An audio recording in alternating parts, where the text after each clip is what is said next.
হলো না লেখাপড়া, মন গিয়াছে পাগল পাড়া, প্রথম জীবনে আমি যারে মন দিলাম সে আমায় গেছে ভুলে, আমি আর যাই না স্কুলে। কি গান শুনে অবাক হলেন?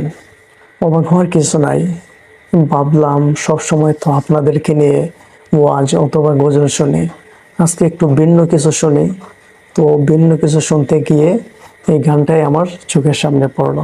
গান যেহেতু শোনার জন্য প্রস্তুতি নিয়েই আসছে, তাহলে আর দেরি করে কি লাভ? চলুন শুনি। বয়স যখন 10-11, বাবা কই স্কুলে পড়ো, সঙ্গে সাথী নিয়ে যখন স্কুলে যাইতাম। বয়স যখন 10-11, বাবা কই স্কুলে পড়ো, সঙ্গে সাথী নিয়ে যখন স্কুলে যাইতাম। স্কুলের ভিতরে গান গাইতে কয় আমারে, স্কুলের ভিতরে গান গাইতে কয় আমারে, গানে সুরে সুরে মারলাম বিচ্ছেদ গানে টান। গান আমার জীবন রে ভাই, গানি আমার প্রাণ, গান আমার জীবন রে ভাই, গানি আমার প্রাণ। হলো না লেখাপড়া, মন গিয়াছে পাগল পাড়া, প্রথম জীবনে আমি যারে মন দিলাম সে আমায় গেছে ভুলে, আমি আর যাই না স্কুলে। সে আমায় গেছে ভুলে, আমি আর যাই না স্কুলে। তার কারণে সবই গেল মান কুলো মান। গান আমার জীবন রে ভাই, গানি আমার প্রাণ, গান আমার জীবন রে ভাই, গানি আমার প্রাণ। কি বলিব দুঃখের কথা, অন্তরে আছে গাথা, যার কারণে দেশ বিদেশে এত গান গাইলাম। সে আমায় গেছে ভুলে, আমি আর যাই না স্কুলে। সে আমায় গেছে ভুলে, আমি আর যাই না স্কুলে। তার কারণে সবই গেল মান কুলো মান। গান আমার জীবন রে ভাই, গানি আমার প্রাণ, গান আমার জীবন রে ভাই, গানি।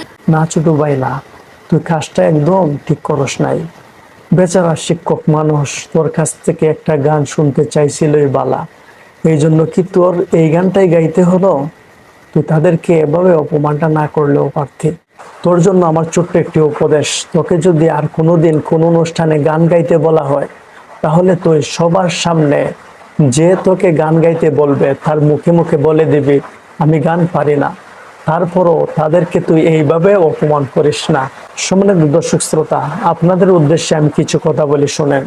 এই যে ছোট্ট ছেলেটা, সেই ছেলেটাকে যদি বলা হয় বাবা তুমি সূরা ফাতিহাটা পড়ে শোনাও তো, আমার মনে হয় সে জীবনও পড়তে পারবে না।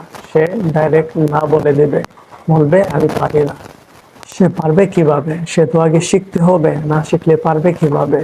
সকলের প্রতি আমার অনুরোধ থাকবে, স্কুলে দিবেন ভালো কথা, কিন্তু সে মুসলমান হিসাবে তার যে বিষয়গুলা জানা ফরজ, সেই বিষয়গুলা জানার পরে তারপরে স্কুলে দিবেন।